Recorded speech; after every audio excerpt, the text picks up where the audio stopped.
Saludos, Marianela. Me da muchísimo gusto poder hablar contigo y hablar contigo generando una conversación con toda nuestra comunidad de habla hispana. Nos conocemos, será un poquito más de un año y Sí, hicimos un clic así, mágico. mágico, sí, realmente mágico. Y para presentarte un poquito a la gente, quisiera que sepan que eres psicóloga. Eres ambientalista, yo diría, una persona con un profundo compromiso. Eres maestra de meditación y también eres poeta, das talleres de escritura contemplativa y también, y esto es clave para esta conversación, tienes raíces indígenas y de hecho has hecho tu doctorado sobre la cultura a la que perteneces, la taíno de la República Dominicana. Sí, sí. Muy cálida bienvenida, Marianela. Bueno, gracias, Tancho, por esta oportunidad de estar contigo, de conversar, que es para mí acceder a la sabiduría, porque siempre me llevas por caminos profundos y sí, me gusta la profundidad, si no, no fuera poeta. Yo Ah, también siento que al juntarnos hay chispas de sabiduría sí. que quién sabe de dónde vienen y espero poder generar algunas chispas ahora contigo. Sí. Y quizás por empezar, si como yo estoy imaginando que nos juntamos en en un solo espacio para invitar a una conversación perspectivas budistas Ujú. y modos de pensar, modos de relacionarse, modos de vivir de tradiciones indígenas. A ver, ¿qué se diría? Sí.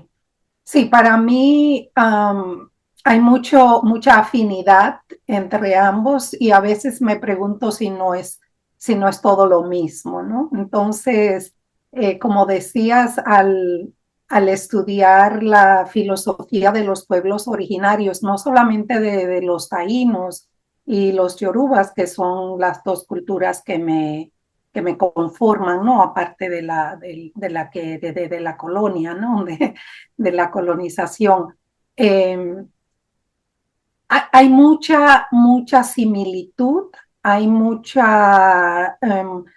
caminos que se entrelazan entre estas culturas. Entonces, al acercarnos a la filosofía de los pueblos originarios, es acercarnos a la budeidad, al pensamiento budista, me parece a mí, ¿no?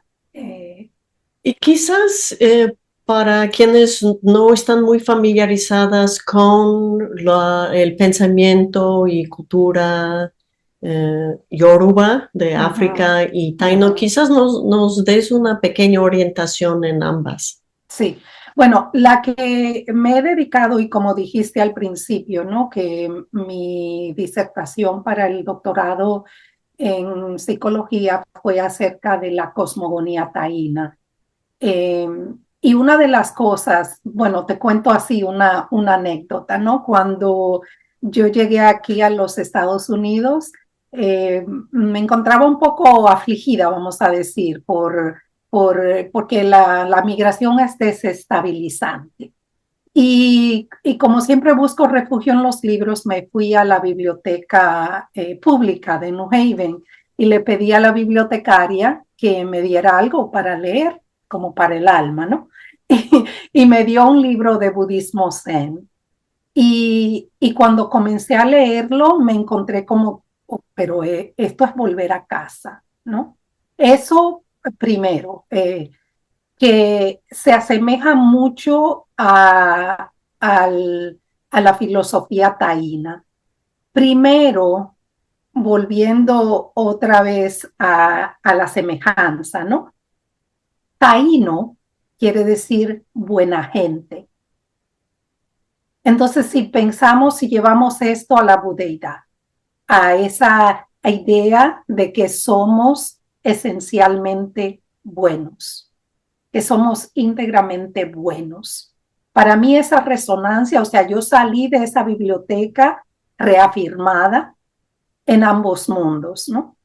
El otro punto en cuanto a entender, primero que en la filosofía, vamos a decir, podemos llamarle la filosofía taína, está eso de la esencia de que somos esencialmente buenos y de la interconexión, que también está en el budismo, ¿no? Entonces, dos ideas, ejes centrales en la filosofía taína es eso, es la idea de ser íntegramente buenos y de estar totalmente conectados. Otra cosa que para mí ha sido afirmante es cuando yo escuché a Thich Nhat Hanh, que decía, no tienes que dejar de ser quien eres para abrazar el budismo, porque él lo presentaba como algo que puede interconectarse, ¿no? Con la religión que sea. Y eso me dio mucha paz, porque quizás porque soy romántica y no me gusta dejar nada atrás. Esto es muy interesante que es la noción de la budeidad que primero te destacó como un terreno compartido. Compartido común, sí. ¿Tú podrías describir como un poquito más de detalle cómo la noción de ser buena se refleja en el modo de vivir, el modo de relacionarse taíno? Uh-huh, uh-huh. Una de las cosas que para mí está conectado con la bondad, vamos a decir, es la generosidad. Y cuando pienso en el mundo taíno, así es como lo entiendo. Y bueno, de todos los pueblos originarios, la bondad, la generosidad, el compartir. Por ejemplo, siempre me refiero a la práctica de las juntas o convites, que eran prácticas agrarias, que por desgracia ya no se practican tanto, pero la gente se convidaba, un convite es un convidarse para hacer algo. Entonces, la generosidad es el principio principal dentro de la práctica del convite o de las juntas. Entonces, de niña yo crecí viendo eso, que la gente se congregaba para, vamos a decir, cuidar los cultivos, las parcelas, como decimos en dominicano, de una persona en particular. Toda la comunidad venía, hacía todo el trabajo y al final del día todos regresaban a sus casas con algo, ¿no? Con alguna vianda, con alguna fruta, con algo. No se intercambiaba dinero per se, sino frutos, ¿no? Entonces, eso para mí es algo esencial de lo que podemos deducir es la filosofía taína, la generosidad, que también se inserta dentro del budismo, ¿no? Sí, ¿Tiene sentido? sí, sí, totalmente. Y esta generosidad que describes, que se manifiesta en la forma de compartir frutos de la tierra, me pregunto si está conectado con un aprecio por la generosidad de la tierra misma dentro. Bueno, porque hay un apego, ¿no? Un apego no en el sentido budista, un apego al cultivo, a ver, y una conexión, sí. Yo creo que la gente campesina tiene ese sentido de que somos una sola cosa. Y por ejemplo, en la cultura taína, la conexión con las piedras, la conexión con los ríos es muy fuerte. Las piedras eran consideradas sagradas. En el arahuaco, en el lenguaje taíno, se llamaban sivas y eran sagradas.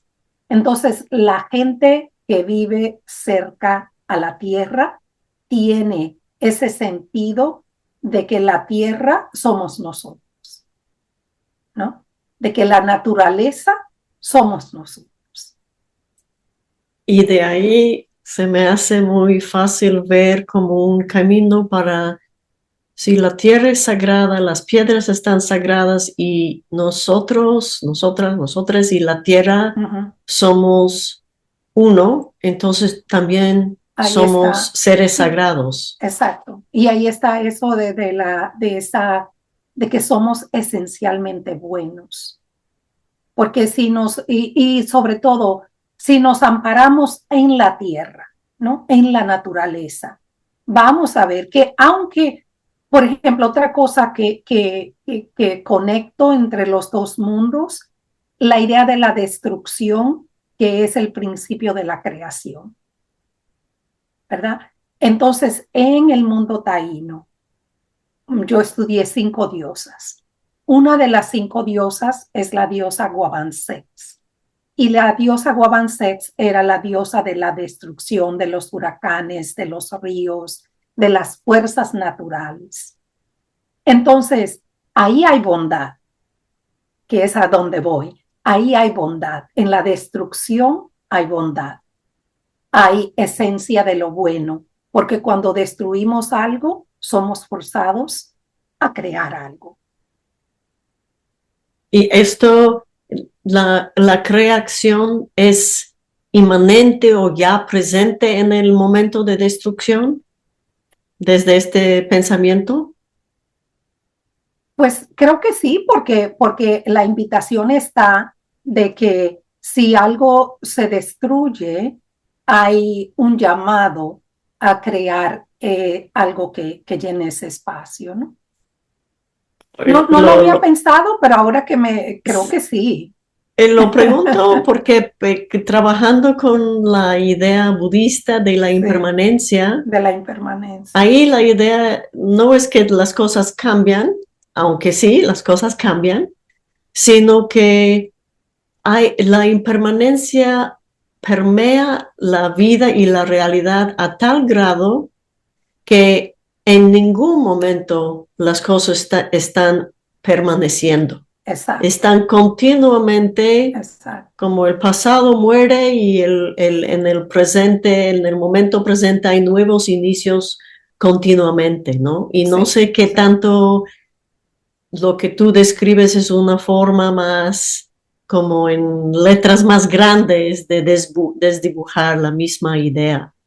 Creo que sí, y la idea también que yo creo está entrelazada a eso de que somos compuestos, ¿no? De que estamos Ujú, hechos de cosas.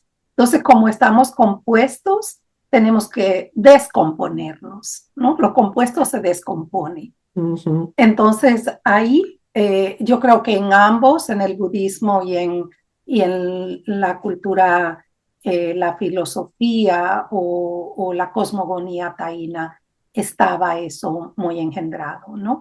Y aunque yo no he hecho estudios profundos sobre la cultura yoruba, la filosofía yoruba, creo que lo poco que sé también enlaza esa idea, ¿no?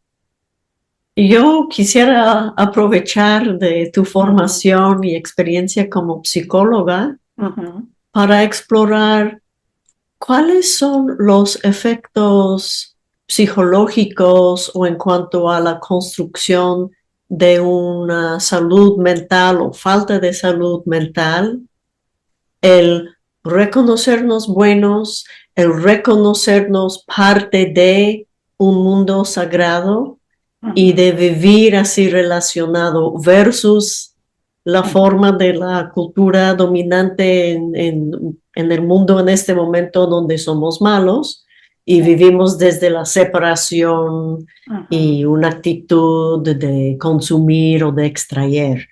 sí. ¿Cómo psicológicamente este modo de pensar funciona en el ser de uno? Bueno, porque es lo que somos esencialmente, es lo primero, ¿no? Que el abrazar este entendimiento de este sentido de pertenencia a todo, ¿no? A lo que vivimos en un pluriverso, no en un universo, en un pluriverso donde todo, absolutamente todo, está interconectado. Entonces, ¿Y puedes explicar esto de pluriverso?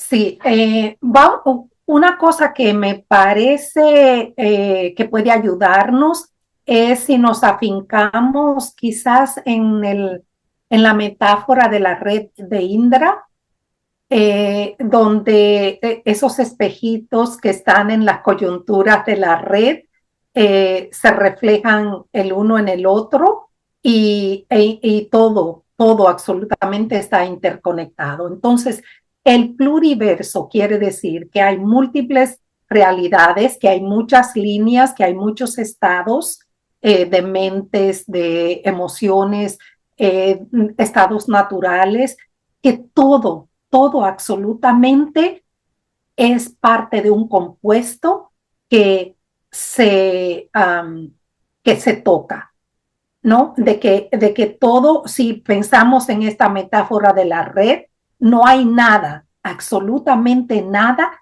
que no tenga una repercusión, una reverberancia en otras cosas. Lo que está pasando en Gaza, por ejemplo, ahora mismo, los múltiples genocidios que han pasado en el mundo nos impactan por igual, no importa en qué parte del universo, del pluriverso nos encontramos. Entonces, es esta relación causal, ¿no? De que hablamos, de que todo tiene una repercusión en lo que existe.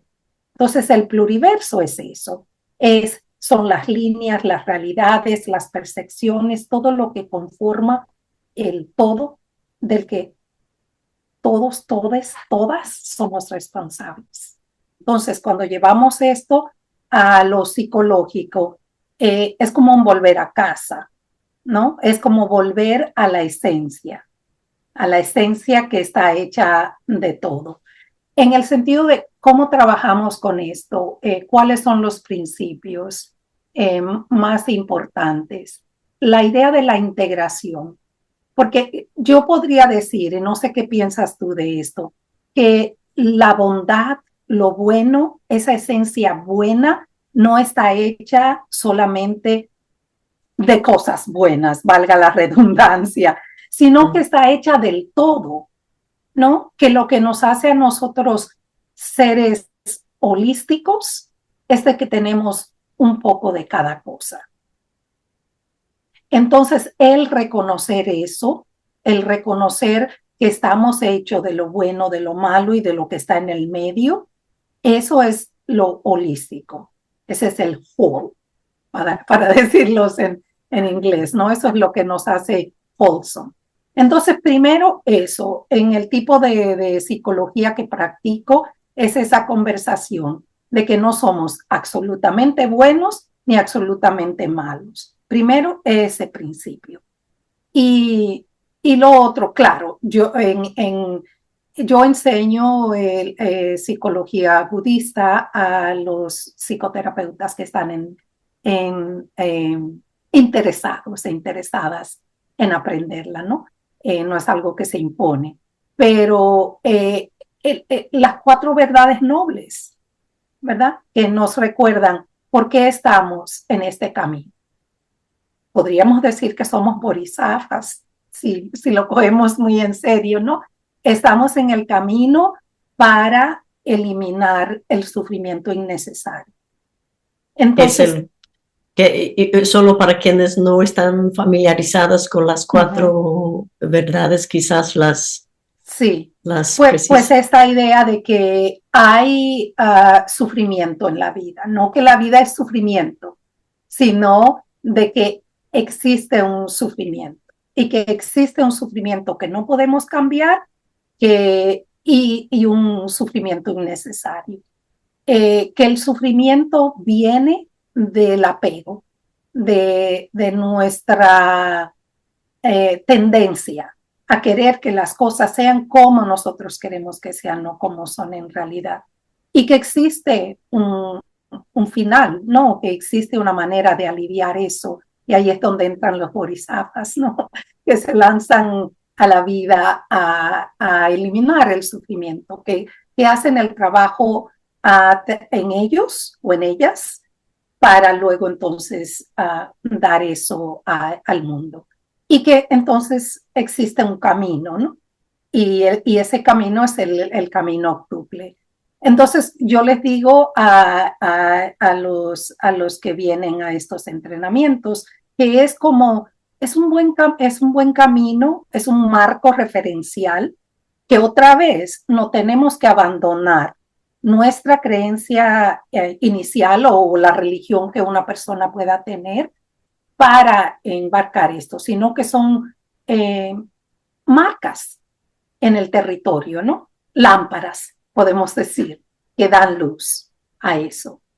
Entonces, eso otra vez lleva a la facilitación de entender la integración. Estamos integrados cuando tenemos un balance, una armonía entre todo lo que existe, entre el todo que existe, lo bueno, lo malo y lo que está en el medio.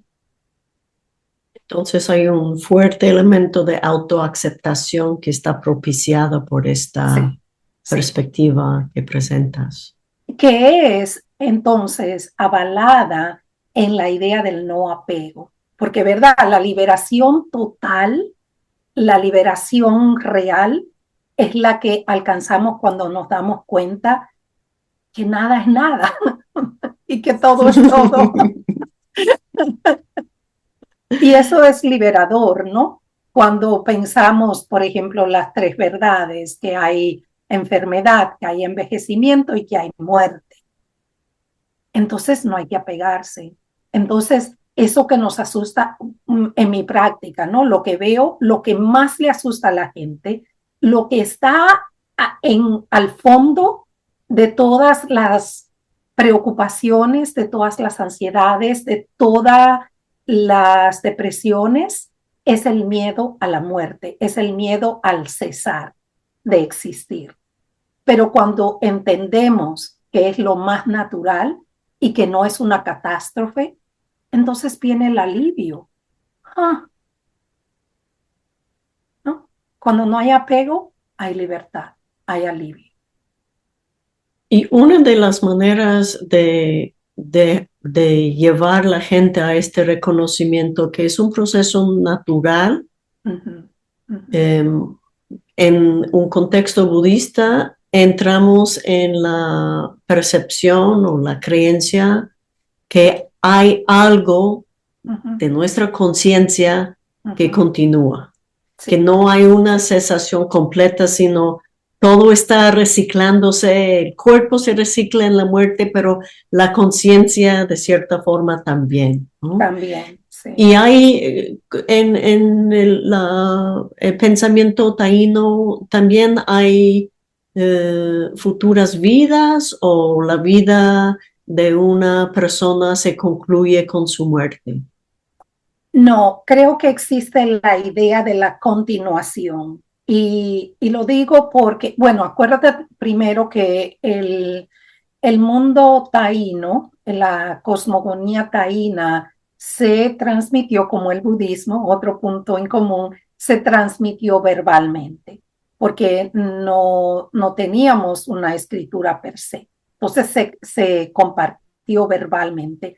Quienes asentaron esos registros fueron los cronistas de Indias, los colonizadores. Entonces, muchas de estas cosas fueron tergiversadas, fueron contadas desde un etnocentrismo, por ejemplo. Entonces hay mucha mala interpretación, ¿no? Pero bueno, tenemos que irnos con lo que tenemos. A mí me da mucha risa cuando yo estoy leyendo los cronistas, porque a veces veo cosas que digo, pero no, pero es como dicen los puertorriqueños, eso se cae de la mata, ¿no? ¿Cómo se les ocurre esto? Por ejemplo, la presentación de deidades como demonios, y era todo la mala interpretación. Pero bueno, volviendo a por qué pienso que hay una continuidad, que hay ese marco de rueda, ¿no? Que siempre está, es por otra vez, la conexión con la tierra, con la conexión con todo lo que existe, que va más allá de lo humano. Entonces, si va más allá de lo humano, yo pienso, bueno, esto es algo que no termina cuando se toma ese último aliento, sino que seguimos existiendo, quizás a través de las plantas, quizás a través de las piedras otra vez, que eran tan sagradas para la cosmogonía taína, ¿no? Entonces, esas son las cosas que me llevan a mí a pensar de que sí existía la creencia de que no todo terminaba ahí con ese último aliento, sino que la conciencia se adhería, vamos a decir, a una piedra, a una flor, a un árbol, y que sigue dando vueltas, ¿no? ¿Tú qué piensas de eso, de mi interpretación? Pues yo no puedo decir nada de tu interpretación porque desconozco el material que estás interpretando, Sí.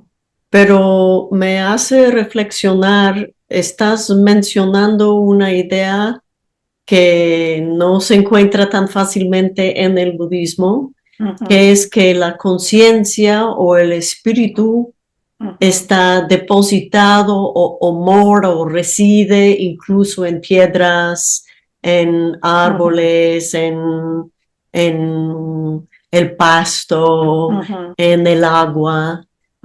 Y esto es, ahí sí hay una distinción que a veces en un contexto, sobre todo zen, y en algunos diferentes momentos en diferentes pensadores y textos, uno encuentra una idea que la naturaleza búdica permea todo y por extensión ha de haber una conciencia o inteligencia que permea todo. Pero en la gran mayoría de las presentaciones budistas, quienes tenemos conciencia somos los seres sintientes que son los animales. Y cuando dicen animales, quiere decir no humanos. Y los cuatro humanos. patas. Sí, y los seres de los 6 reinos que tienen conciencia, pero estos son seres que caminan o vuelan o trepan, no son los que están parados con sus raíces en la tierra o que están ahí como formando montañas, ¿no? Es interesante lo que dices, porque sí, por ejemplo, cuando yo me acerqué al trabajo a las enseñanzas de Thich Nhat Hanh, eso fue lo que encontré, ¿no? Esa semejanza con ese pensamiento taíno. Pero como dices, a diferentes escuelas, a diferentes tradiciones, ¿no? ¿Y puedes describir cómo es vivir en un mundo sabiéndote rodeada por formas de inteligencia con quienes no sabemos o quizás queremos saber mejor cómo comunicar, cómo relacionarnos? ¿Cómo es vivir así? ¿Cómo relacionarse con los demás seres como plantas o piedras o aguas, sabiendo que son vivos, inteligentes y sagrados? ¿Qué cambia? Sí, que cambia cuando hacemos esa conexión, cuando nos damos cuenta de que todos somos parte del pluriverso y que, Sí. bueno, otra vez, yo creo que es el sentido de la vastedad que llega, ¿no? El sentido de que somos tan vastos, de que no estamos tan limitados, por ejemplo, de que no estamos limitados a un pensamiento, de que no estamos limitados a una inteligencia intelectual, sino de que existen muchos modos de inteligencia. Si persigues un río, por ejemplo, esa inteligencia que tiene el río de moverse, de saber para dónde va a fluir, entre qué montañas se va a meter para crear qué geometría, ¿no? Eso es una inteligencia bueno, envidiable, podríamos decir. A mí me encanta cuando me gusta mucho el senderismo, me gusta mucho meterme a la naturaleza porque me reconforta, porque me trae realmente al momento presente, ¿no? Que es el único que existe. Y siempre que voy, me gusta tener un tema como que me meto un tema en la cabeza y le pido a la madre de natura, por favor, muéstrame símbolos, ¿no? Y ayer, no, ayer fue un día nevado, no tuve el corazón de salir. Antes de ayer me fui y tenía el tema eso de la interconexión. Y encontré tantas cosas lindas. Siempre me llevo el celular para tomar fotos. Y, por ejemplo, encontré una rama que se había metido entre dos rocas. Y ahí creció. Y en esa abertura,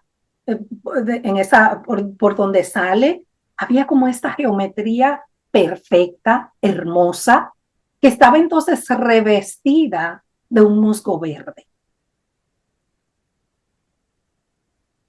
Cuánta inteligencia, cuánta creatividad en eso tan sencillo. Entonces tengo que creer, ¿no? De que hay una continuidad cuando veo esas cosas. Y que ahí existe la vastedad, este sentido de ser vastos o vastas, de ir más allá de lo que es esto. Lo que dices se me hace tan bello y tan inspirador. Uh-huh.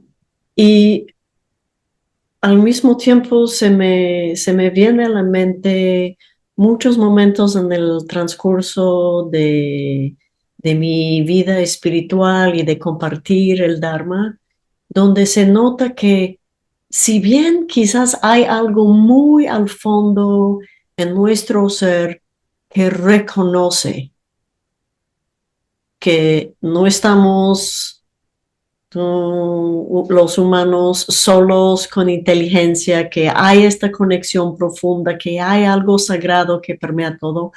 Si bien puede haber algo muy al fondo de nuestro ser que quizás nos trajo al camino espiritual, al mismo tiempo tenemos muchísimo condicionamiento Sí.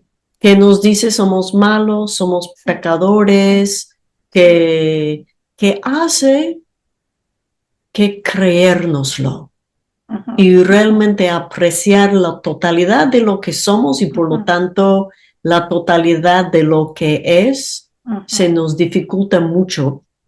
Y yo siento o confío que es algo con lo que tú también te has topado mucho en el trabajo psicológico. Mucho, La herida sí, de autorrechazo, sí, de vergüenza, sí. de autoodio. ¿Tú Sí, sí. podrías hablar un poquito de esto? Claro, es una de las cosas con las que tenemos que lidiar más en el mundo psicológico, porque la gente viene pensando que hay algo mal en ellos, no por la falta de integración, porque una vez que hacemos el trabajo y se integra todo y sabemos, no recuerdo a quién escuché hace poco que estaba hablando de esta idea de que a veces somos algo, ¿verdad? A veces somos malos, a veces somos buenos, ¿no? Pero eso se nos olvida. Es un concepto tan sencillo, pero a la vez se nos olvida. Entonces, la mayoría de la gente que busca el servicio de terapia es porque está pensando que hay algo malo, ¿no? En ellos, que son malos. Que Entonces, son malos y hay algo defectuoso. y hay Que algo son, defectuoso, que es la aversión, ¿no? La autoaversión. Entonces, cuando nos montamos en ese tren, nos hacemos mucho daño, porque mientras más contemplamos la aversión, más daño nos hacemos. Por ejemplo, algo que veo mucho con la cuestión de la imagen corporal, no el sufrimiento. Este mundo está plagado de sufrimiento que está basado en cómo luce el cuerpo, ¿verdad? Eso lleva entonces a lo que llamamos desórdenes alimentarios. ¿De dónde nacen? De alimentar, ¿no? Esta idea, pun intended, aquí, a alimentar esta idea de que algo está mal, ¿no? Entonces, la persona comienza también a alimentarse a través de los alimentos de manera inconsciente. Mientras más comen, más peor se sienten. Entonces, mientras peor se sienten, más comen. Entonces, estas cosas generan un sufrimiento casi perpetuo, casi perpetuo. Entonces, el trabajo es ayudar a las personas a alcanzar la integración. ¿Cómo se acerca o alcanzamos esa integración?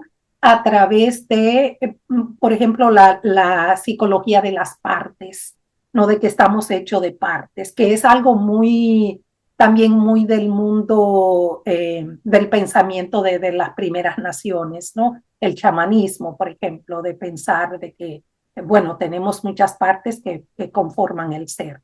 Cuando comenzamos a aceptar eso y a ver que las partes no tienen que rechazarse o matarse, porque cuando matamos una parte nuestra nos hacemos incompletos. Entonces el trabajo parte de este acercamiento que propongo y que proponen muchas y muchos, es de alcanzar esa integración, de la aceptación de la vastedad de lo que es esto que llamamos ser, un ser.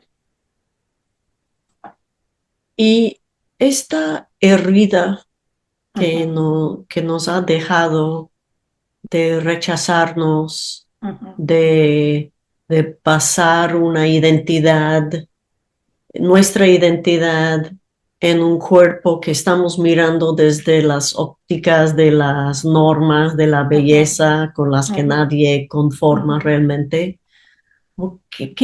¿Cómo trabajas? ¿Cómo das el giro a esta relación tan disfuncional con el cuerpo, Uh-huh. con nosotras, nosotros, nosotros mismos? Uh-huh. Uh-huh. ¿Y cómo sanas la herida? Es un En camino, tu práctica, ¿no? es un ¿Cómo lo camino haces? largo. Mm. Es un camino largo y no soy yo la que cura la herida. Eso sería muy pretencioso, ¿no? Pensar que la persona que está ahí es la que hace el cambio, ¿no? La transformación la hace la persona. Entonces, ¿cómo? A través de cultivar la paciencia, a través de cultivar la generosidad de espíritu, pero sobre todo la paciencia y la constancia, y de pensar que hay algo que se llama coherencia, ¿no? En la coherencia está la conexión con todo lo que es. Cuando nos damos cuenta de que no somos estos seres excepcionales, de que no es esto que me está pasando a mí solamente, sino que estamos en este pluriverso compartido, lo bueno, lo malo y lo que está en el medio, hay un cierto alivio, viene un cierto alivio en ese entendimiento. Y también viene un desprendimiento. Cuando nos damos cuenta, por ejemplo, bueno, la naturaleza común, que no somos seres únicos. Eso lleva un poco a que la persona comience a calmarse y a investigar. Porque si hay algo válido, si es que yo hago alguna diferencia en la gente que viene a mí, es que los invito a que practiquen la curiosidad, a que practiquen la generosidad, a que practiquen el saber que todos estamos en el mismo bote. ujú,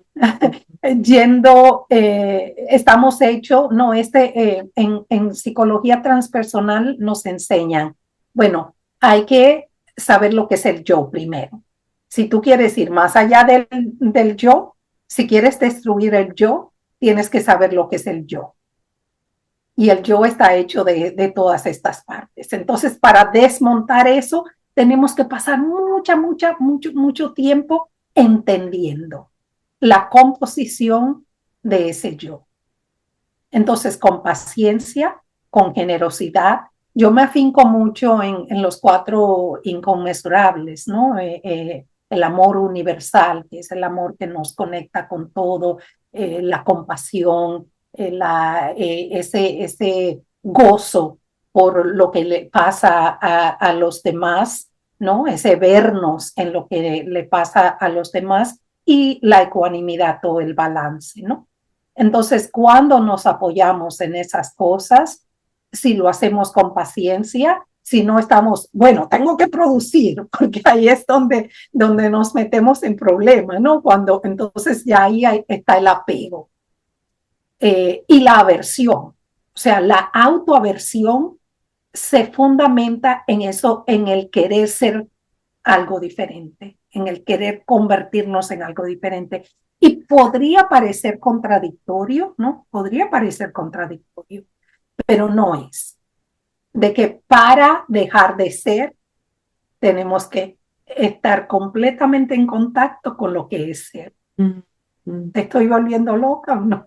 No, no, esta es una perspectiva que parece paradoja hasta realmente entrar en contacto con él y después parece obvio, ¿verdad? Sí, exacto, Sí. exacto. Entonces, ¿cómo facilitar ese trabajo? Es a través de la curiosidad misma, ¿no?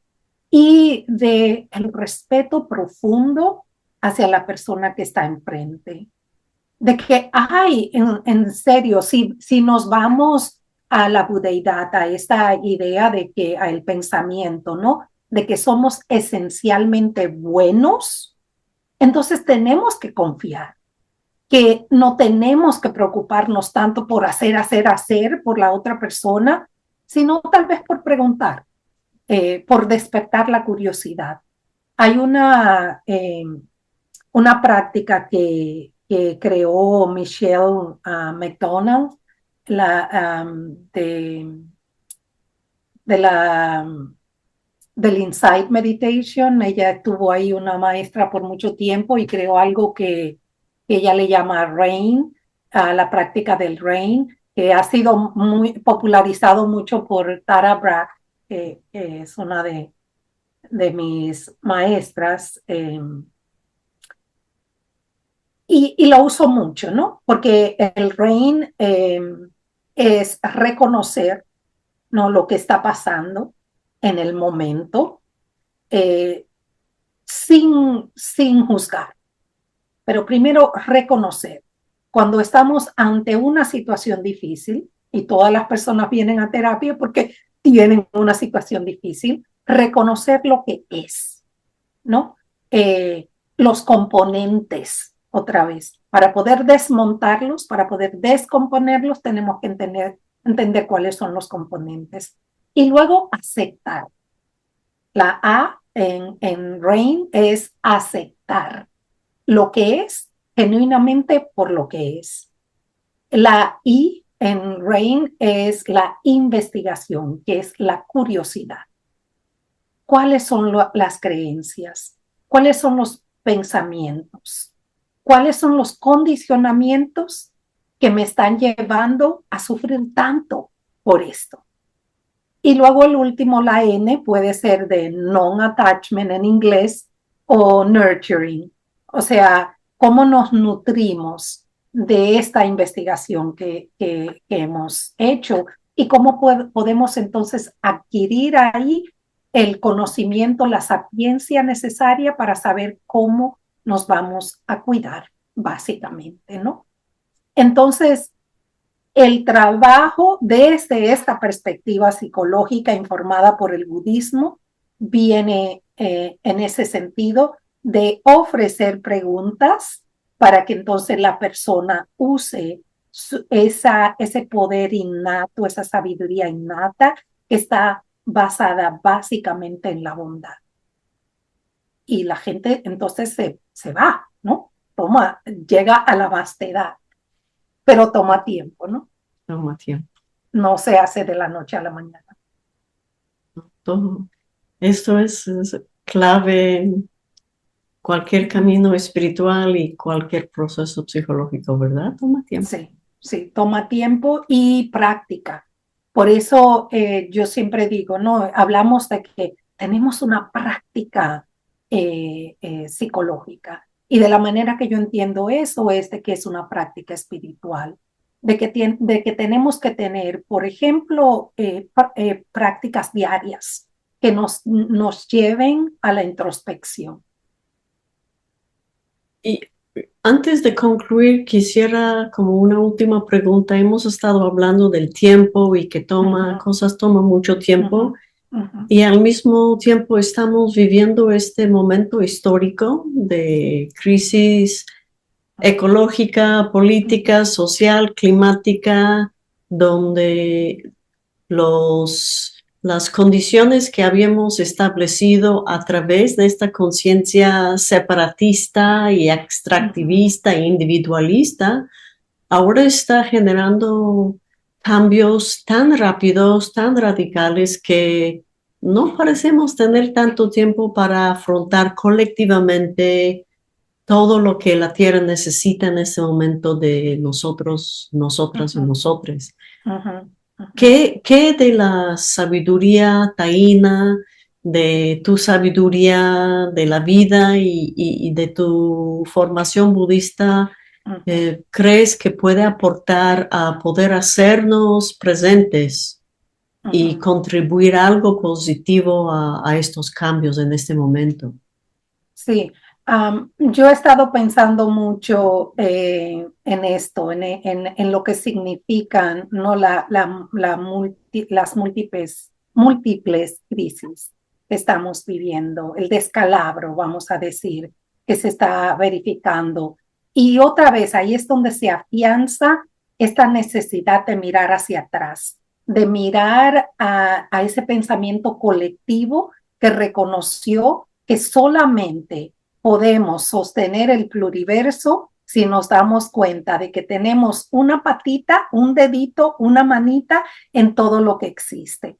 Entonces, en saber que estamos todos accionando en un pluriverso donde todo, absolutamente todo nos compete, donde si algo, un cambio va a ocurrir acá, es porque entendemos que todos tenemos un papel que jugar, que el individualismo, el sálvese quien pueda, no es la respuesta, es lo que ha causado las múltiples crisis.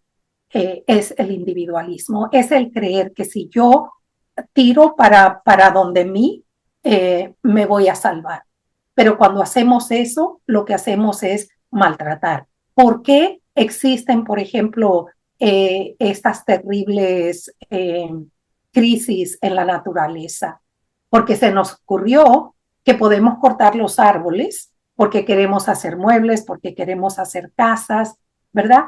Entonces, el tirar la sábana hacia nosotros para arroparnos solamente nosotros es lo que ha causado esta multiplicidad de crisis. Entonces, la solución obviamente es volvernos hacia iniciativas colectivas, ¿no? Por eso la importancia de pertenecer a una sangha, ¿no? A una comunidad, porque como no estamos realmente fabricados, hechos, manufacturados para la individualidad, nos morimos. Eso está comprobado. Somos seres interconectados. Somos seres, y todos, no estoy hablando de los que caminamos en las dos piernas, ¿no? Todo lo que existe está creado para la interacción. Entonces, volver a ese pensamiento pluralista, a ese saber que existimos en un pluriverso en el que todo, absolutamente todo está interconectado y todos tenemos una obligación. Ahora, ¿cómo vamos a hacer eso? Es lo que se lleva mucho tiempo. Sí, otra vez llegamos al tema del tiempo. Sí, sí. Pues Marianela, muchísimas gracias por compartir toda esta riqueza de tus reflexiones, experiencia y sabiduría y espero volver a continuar esta conversación en otro momento. Bueno, yo también. Muchas gracias, Nacho. A ti.